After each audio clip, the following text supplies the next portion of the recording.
Salam umat Tuhan wilayah Resort GKI Puruk Cahu yang dikasihi oleh Tuhan Yesus Kristus. Saya Pendeta Betri Lukas menemui kita bersama, mengajak kita bersama untuk merenungkan firman Tuhan di hari yang indah ini. Sebelum kita merenungkan firman-Nya, mari kita berdoa. Tuhan Allah Bapa kami yang bertata di dalam kerajaan sorga, kami kembali bersujud bersimpuh di hadapan-Mu pada hari ini sebelum kami memulai segala aktivitas kami. Biarlah segenap kehidupan kami ditolong dan diberkati oleh Tuhan. Kami akan membaca dan merenungkan firman Tuhan. Jadikanlah firman-Mu boleh kami pahami, terlebih boleh kami lakukan sebagai bekal dalam kehidupan kami untuk kami bisa menjalani hidup dengan lebih baik lagi. Urapi segenap umat-Mu dan urapi hamba-Mu ya Tuhan. Dalam nama Yesus kami berdoa. Amin. Sesuai dengan almanak dari Nas Majelis Sinode kita, hari ini Selasa 17 November 2020, kita merenungkan firman Tuhan dari 1 Tesalonika 5 ayat yang ke-12 hingga ayat yang ke-18. 1 Tesalonika 5 ayat yang ke-12 hingga ayat yang ke-18. Di bawah judul perikop nasihat-nasihat, saya bacakan firman Tuhan berbunyi seperti ini.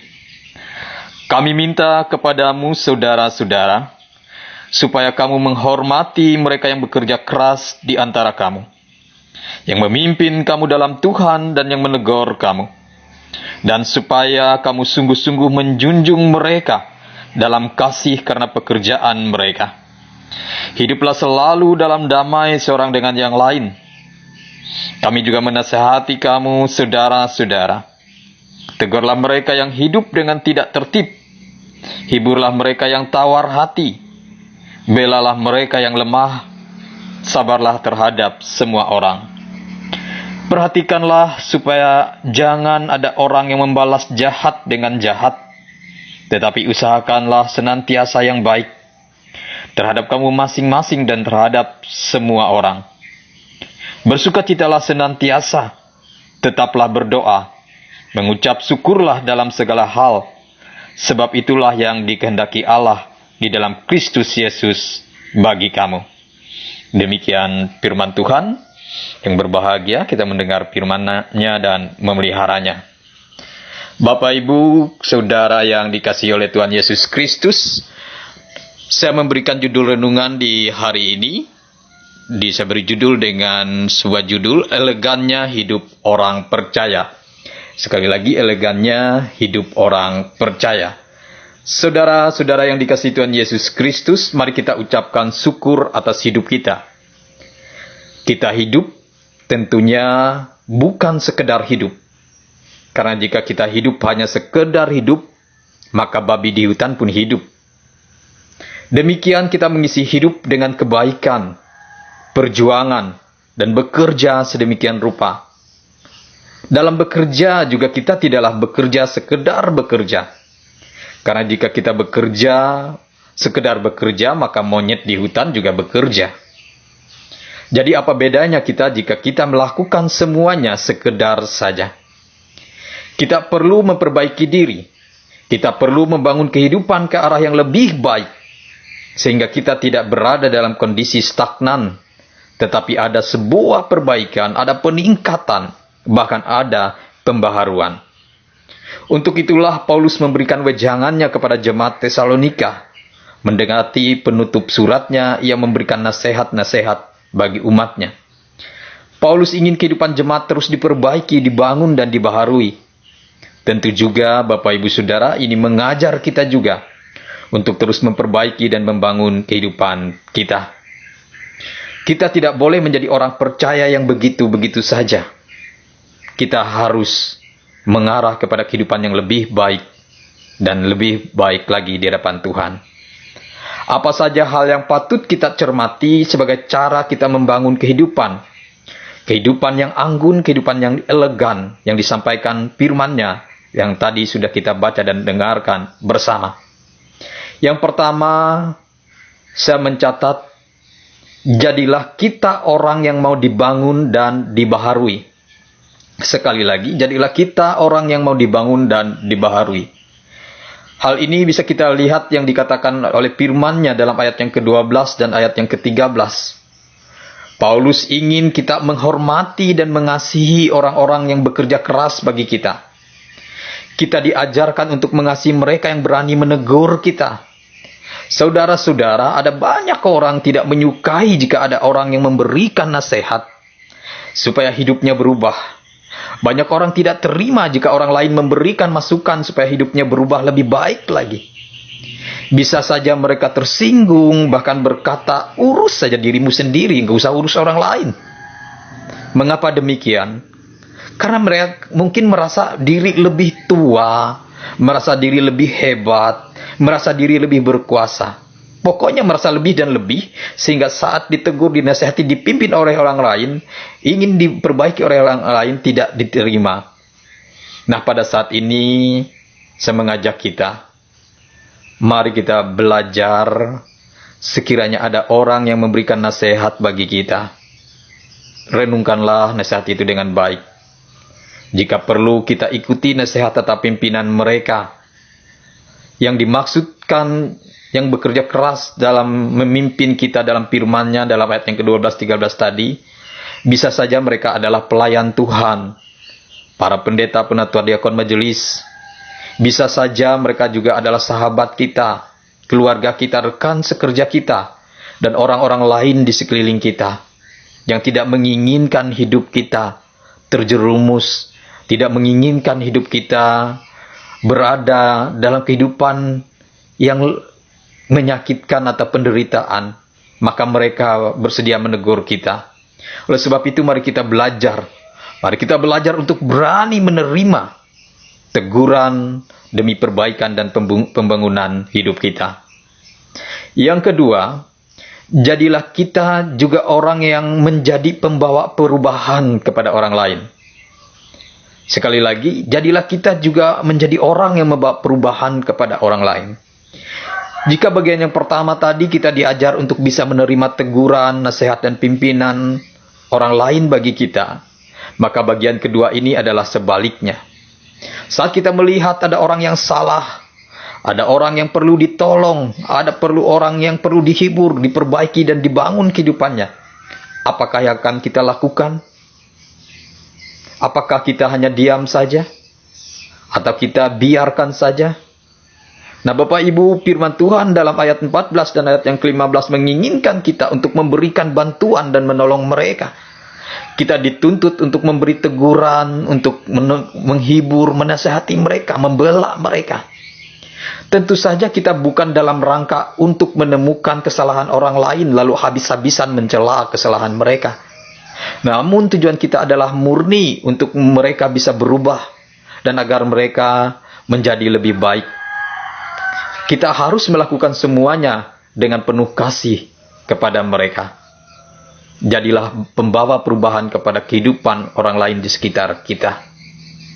Yang ketiga, kita juga harus memiliki sikap hidup yang elegan itu sendiri. Saya katakan sikap hidup yang elegan karena ini menjadi sikap yang harus dimiliki sebagai orang percaya, sekaligus menjadi modal besar dalam kita menjalani hidup. Apa saja sikap tersebut? Yaitu ayat yang ke-16 hingga ayat yang ke-18. Ayat ini sangat mudah diingat dan sangat mudah kita pahami. 3 sifat hidup yang elegan itu, atau sifat hidup yang anggun yang harus dimiliki oleh orang percaya ialah selalu bersukacita, selalu berdoa, dan selalu bersyukur. Sekali lagi, 3 sifat hidup elegan orang percaya adalah selalu bersukacita, selalu berdoa, dan selalu bersyukur. Ini tidak sulit, Bapak Ibu Saudara. Tetapi saya juga mau katakan, ini juga tidak mudah. Kita perlu konsistensi diri agar memiliki sifat elegan ini. Tapi saya percaya, sekalipun ini tidak mudah, saya percaya saat kita sanggup melakukannya, maka kehidupan kita pasti akan lebih baik. akan selalu berkembang. Hidup kita akan memiliki kehidupan yang bukan hanya sekedar hidup, tapi kehidupan yang elegan, yang diberkati oleh Tuhan. Selamat untuk memperbaiki diri, untuk membangun kehidupan. Selamat memiliki sifat sikap kehidupan yang elegan sebagai orang percaya. Tuhan memberkati kita sekalian. Amin. Kita akan menaikkan doa syafaat kita, dan terkhusus hari ini kita berdoa bagi jemaat GKE Dirung Bakung. Saya memimpin kita dalam doa, mari kita berdoa. Tuhan Yesus, terima kasih ya Bapa Surgawi. Terima kasih Engkau mengajarkan kami dalam firman-Mu. Pimpin kami oleh firman Tuhan sehingga kami sungguh memiliki sifat kehidupan yang elegan, yang mampu memberikan perubahan dalam kehidupan kami di dunia ini. Bapa Surgawi, perkenankan juga kami pada saat ini menaikkan syafaat dan permohonan kami. Kami berdoa terkhususnya bagi jemaat-Mu di GKE Dirung Bakung ya Tuhan. Segenap umat Tuhan Engkau pimpin dan pelihara. Baik itu kehidupan pribadi dalam pergumulan, dalam pekerjaan, dalam pendidikan masa depan, kehidupan keluarga rumah tangga. Biarlah Tuhan yang ada dan menolong menyertai segenap kehidupan umat-Mu di sana. Demikian juga ya Tuhan Yesus, Engkau tetap melindungi dan menolong mereka di masa seperti saat ini. Tuhan terus memberikan kesehatan, keamanan bagi mereka. Bahkan segala keperluan mereka Tuhan cukupkan. Engkau memberkati mereka ya Tuhan, melindungi mereka dari penyebaran wabah virus corona, sehingga mereka boleh tetap hidup dalam pemberkatan Tuhan. Berkati gereja-Mu di Dirung Bakung ya Tuhan. Berkati hamba Tuhan, pelayan Tuhan, pendeta, penatua diakon, semua yang melayani Tuhan, kiranya ditolong dan diberkati oleh Engkau. Demikian kami menyerahkan jemaat GKE Dirung Bakung hanya ke dalam tangan Tuhan saja. Kami juga berdoa untuk kehidupan kami sekalian ya Tuhan. Kami berdoa untuk hari ini, saat kami akan melaksanakan segala pekerjaan kami, melakukan segala usaha kami. Tolong ya Tuhan, tolong kami, berkati dan lindungi kami. Sehingga dalam usaha dan pekerjaan kami boleh mendapat hasil, bahkan hasil yang cukup untuk kami nikmati dalam keluarga kami. Hasil yang cukup untuk memenuhi segala keperluan hidup kami. Berkatilah segenap usaha dan pekerjaan kami ya Tuhan. Berkati keluarga rumah tangga kami. Berkati segenap pendidikan anak-anak kami. Orang tua kami serahkan di dalam tangan Tuhan. Ya Allah Bapa Surgawi, demikian juga kami berdoa agar kami boleh tetap sehat, tetap dilindungi oleh Tuhan dengan segala hikmat yang Kau berikan bagi kami. Kami berdoa bagi rekan-rekan kami yang terpapar virus COVID-19. Biarlah mereka tetap memiliki semangat, bahkan mereka boleh sehat kembali oleh karena pemulihan dan kuasa yang diberikan oleh Tuhan. Bapak Surgawi, Engkau berkati resort GKI Puruk Cahu, ketua resort, pengurus resort, majelis resort. Kiranya Tuhan tolong. Engkau memberkati seluruh jemaat-jemaat di wilayah resort Puruk Cahu. Bahkan kami akan bersiap untuk memasuki masa raya Natal ya Tuhan. Kiranya semua kami lakukan hanya untuk kepujian dan kemuliaan nama Tuhan. Diberkatilah juga ya Tuhan segenap umat-Mu dan jemaat-Mu dalam pekerjaan masing-masing, terkhusus yang tahun ini banyak yang berladang menabur ya Tuhan. Kiranya segenap taburan bibit yang kami tanam itu memiliki pertumbuhan, dan pada saatnya nanti kami pun menuai dengan berlipat ganda oleh karena pertolongan dan kuasa Tuhan. Demikian pun dalam pekerjaan kami yang lain ya Tuhan. Kiranya Tuhan berkati. Kami serahkan seluruh hidup kami hanya di dalam tangan Tuhan saja. Inilah syafaat kami, permohonan kami. Sebuah syafaat dan permohonan yang tidak sempurna.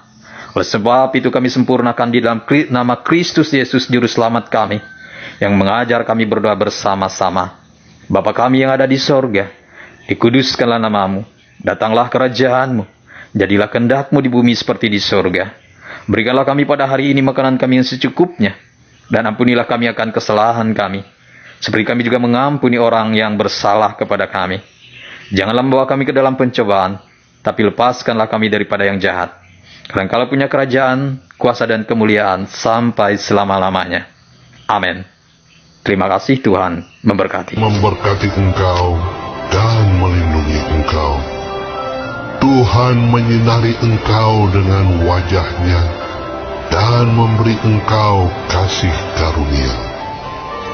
Tuhan menghadapkan wajah-Nya kepadamu dan memberi engkau damai sejahtera.